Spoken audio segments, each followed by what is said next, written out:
Have Callaway got the most forgiving driver of 2025? Let's go find out. Callaway are back with a brand new range of Elite drivers. And to be honest, the E and the colour theme, it's giving me a lot of Epic Flash vibes, which I think can only be a good thing because that range of drivers was really successful. Now this driver is all about reducing trade-offs. Generally when we get golf clubs, we can see they kind of sit in a specific area of the market. So if you get a really forgiving draw bias club, we know it might not go as far and it will spin more than a low spin head that's designed to go really far and be very precise. But it's very hard to get one driver that is fast and forgiving, and that's what Callaway have been really focusing on and looking at reducing that trade-off that you get between different components. Now a big way they've done this is by massively investing in 3D printing. Now this is what they use to make their prototypes so they can test if their different ideas work. Previously it would take 3 months to make one of those prototypes, which meant in a year cycle you could only make 4 different prototypes. With all the investment they've put into 3D printing,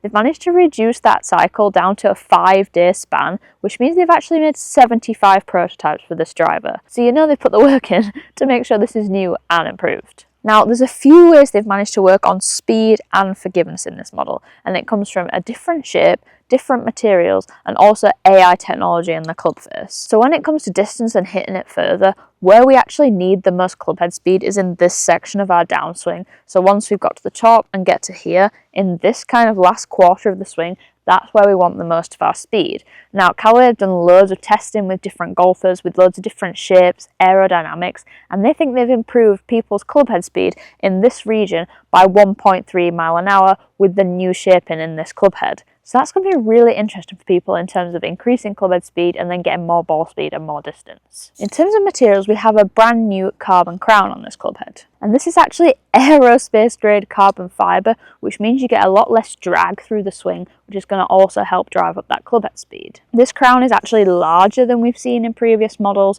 but it's still lighter because of that new material, which is pretty impressive. Now, the last thing Callaway have really worked on is the new AI Smart Face, and we did see this in last year's Paradigm AI Smoke, but it's been updated and it's even better than ever. So if you're not familiar with this technology, Callaway have basically mapped different sections of the club face, so they know if you hit it in the high toe here, you'll create a certain spin, a certain launch profile, and what they've done is change that area of the club face to optimize what happens when you hit the ball from there.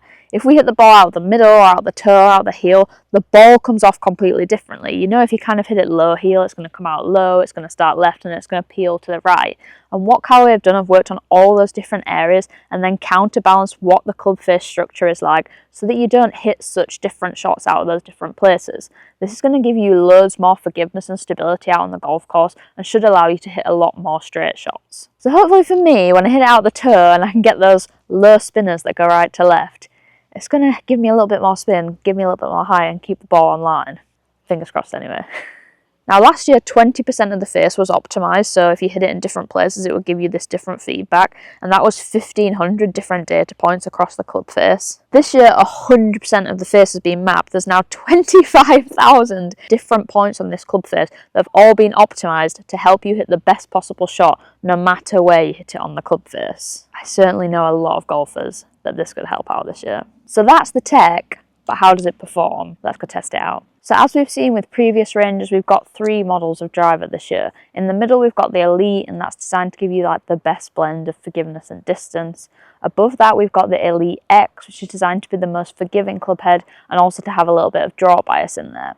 Then at the other end of the spectrum we've got the Triple Diamond, which is obviously that really small head, low spin, really for those max club head speed players who probably want to peel the ball a little bit left to right and really want more precision. Now today I've got the Elite and the Elite X drivers to test. We're going to see how they perform, what the differences are, and I do think these are the 2 core models which most golfers will fit into, so it makes most sense to test these out. First up, let's start with the main Elite model. I think this is probably the one I would be drawn to use the most. Interestingly, my first thing I noticed on the sole here is that the weights have changed a little bit. We've got a weight to move around here to move it into the fade and draw position.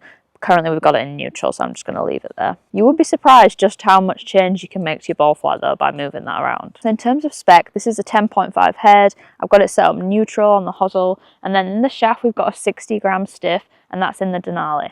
So let's see how we get on. Now I would say this sits slightly bigger than we saw in the Paradigm AI Smoke, just like that standard model. But I think they've done this in a very good way with the new aerodynamics and shaping that doesn't look massive behind the golf ball, but the carbon crown is a little bit bigger. I actually do quite like the fact it's matte, because especially when it's sunny you don't get the glare into your face, and I think it sits nicely behind the golf ball. But I would say that alignment zone at the front is much more kind of noticeable this year.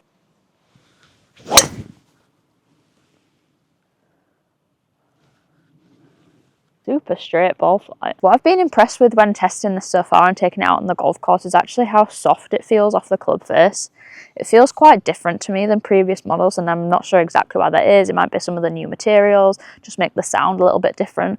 But for me, I really like how soft it feels off the face. Now, I call that tad heely, so the spin is up and it's not carried maximum distance, but 219 off a missed strike.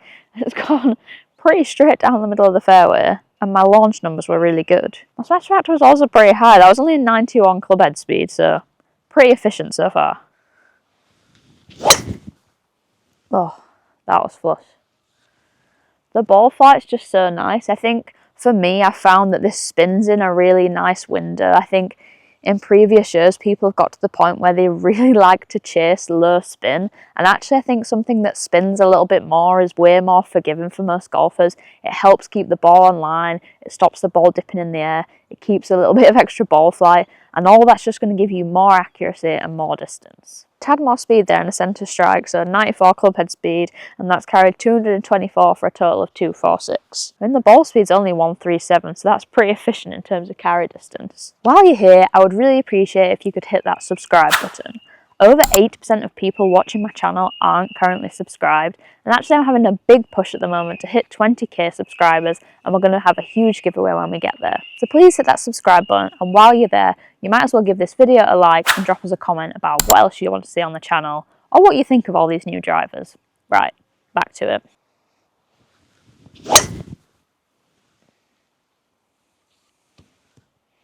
Not missed the fairway yet either, which I really like. So that's like definitely my biggest thing at the moment, trying to be more accurate, because it's great having distance, but if you're not on the fairways and if you put in situations where you don't have a full swing for your next shot, there's no point in having the extra distance.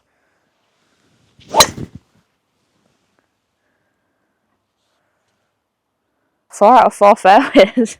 I should really stop before this goes wrong. But in terms of numbers, that was really optimised. So 93 club head speed, giving me 139 ball speed. 14 launch angle, which is what I'm really looking for. 2,547 spin. Now, SkyTrack Plus is telling me here that my optimal range is between 2,200 and 2,700. I think that's right, but I would like to kind of sit in the higher end of that, so probably like 2.4 to 2.7, just because my bad miss is like a toe strike and a little bit to the left, which generally knocks spin off. Max height 23 yards, which is about 80 feet. Perhaps that could be a tad higher, which would also bring my descent angle up a little bit. Actually, I'm getting loads of run out at the moment, so that was 226 carry for 252 total, which would definitely do me nicely this summer.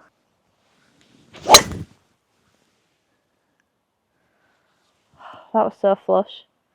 I just love the height and everything. What's really weird with this is also how straight the shots go. Like, I feel like there's a lot less shot shape to my shots, which personally I like because I don't want it to keep going to the left.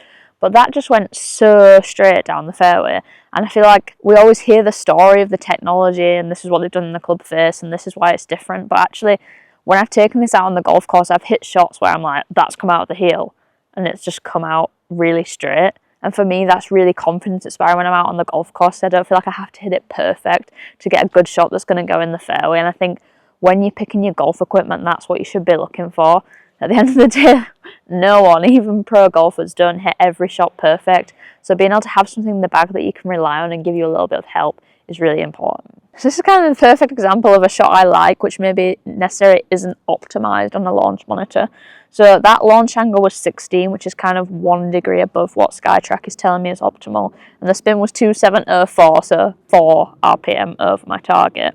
But I meant the descent angle was 37, which was in a really good window. And actually, the max height got up to 28 yards, which is much nearer 90 feet, which is what I would like to see. My smack transfer was 1.47, but from 95 club head speed, I got 139 ball speed, which is giving me a 230 carry for 254 total, which is kind of the perfect shot I would look for out on the golf course, to be honest. With the speed I'm currently carrying, I have had a bit of a shoulder injury, so in the past I could get my club head speed up to 100 and I would get a little bit more distance, but that's just not the reality of what I could do right now. So for the club head speed that I'm putting in, I think this is coming out like really efficiently.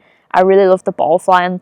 The biggest thing for me so far is just how many fairways I've been hitting with this. I took it out on the golf course the other day and I missed one fairway, and that was because I ran through the fairway into a fairway bunker that I didn't think I would reach. So in terms of left to right dispersion, it basically went where I wanted on every single shot, which I can't even tell you the last time I went out and drove it and felt like that, which is really interesting, especially because this is just like a stock club, like off the shelf. It's not been custom fit at all yet. So I'll be really excited to see if I can go for a fit and get this dialed in and see what other performance gains we can get out of it. But right now, super impressed with this. Let's switch into the X head and see what differences we see. So in terms of design, I really like how much these match aesthetically. I think it's really nice to just be able to pick the model in terms of what tech you want, rather having to pick on like a visual front. Sometimes you can think, oh well, I want some extra forgiveness, I like a draw bias design, but actually the club head looks way different and that doesn't suit my eye.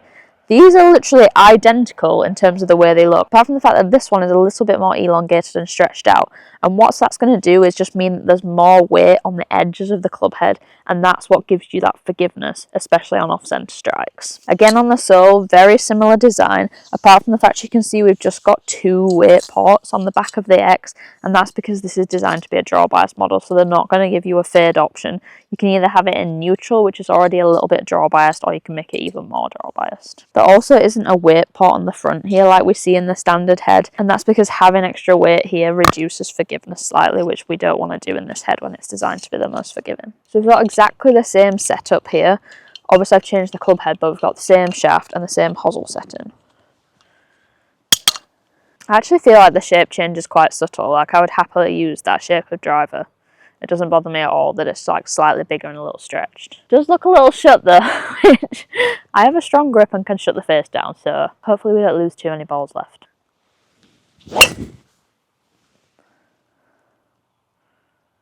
You should be able to see straight away how that definitely went further left than the first couple I hit with the Elyte driver, and also hopefully you could hear the difference in sound there. It definitely feels a little bit higher pitched and firmer than the other model. Weirdly almost identical club head speed to my first shot with the last driver, but it's quite good in terms of data comparison. So 92 mile an hour club head speed, 137 ball speed, 13 launch, 2-4 spin and 29 descent angle. So actually for me this is spinning less, not quite getting the full height, and that means it's not coming down as steep. That's giving me quite a lot of roll actually, so from 218 carry I'm getting a 245 total, and my max height was 20 yards, so we can see it's all a little bit lower. I think some of that comes down to the fact that generally my miss would be left, so my path and my face get a little bit left, so if you're then combining that with the club face that's naturally set shut, it's going to bring the height of shots down. So I don't think that would be what would happen to everyone.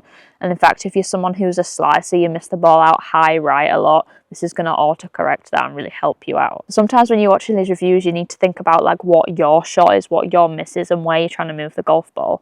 If you're hitting it up here and you want it to be more over here, then a club like this is really going to help out. It just so happens my shot's currently here, so it needs to be a bit more this way.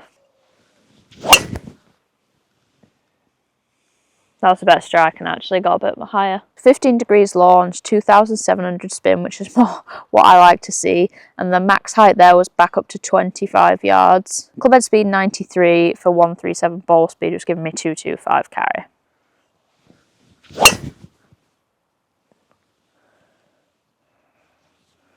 Those last 2 swings were a lot more neutral for me. My path wasn't left, my face wasn't as shut, and it's produced some really nice numbers. 223 carry that one was from 93 club head speed.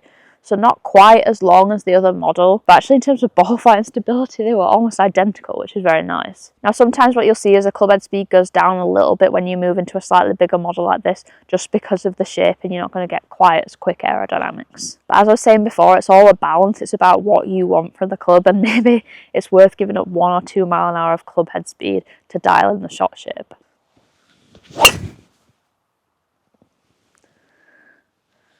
You know, that was definitely a little bit toey, which is where I'd missed the strike.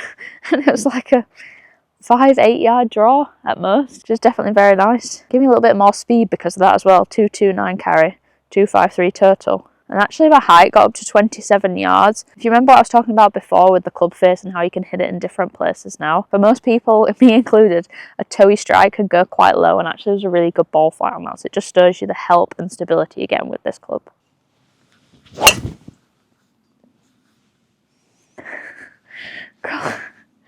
The dispersion on that's been tiny, and it's a really good one if you don't like hitting the ball right, because every single one of those shots has finished centre or left hand side of the fairway, so it's definitely helping out in terms of that right to left dispersion. The dispersion was definitely further left than it was just with the Elyte model. So let's run a quick comparison of the numbers and see what the differences were between the models here. Interestingly, my club head speed average was identical with both models, so 93 mile an hour. But what I find really interesting as someone who like works on my swing a lot is that my path moved a lot further right with the X model, so actually looking at that shut face made me swing the club out to the right more, which is something I'm trying to work on. So I went from being 0.8 to the left with the Elyte model to 1.7 to the right. So if you're someone who's a slicer and struggles with a left path, it's worth looking at that and seeing if just changing club and looking at a different visual helps you out with your swing, as well as the shots that come out. Both were the same height on average at 25 yards. Actually, my descent angle was 1 degree more with the Elyte, so just coming in a tad steeper. It's going to be a little bit more control.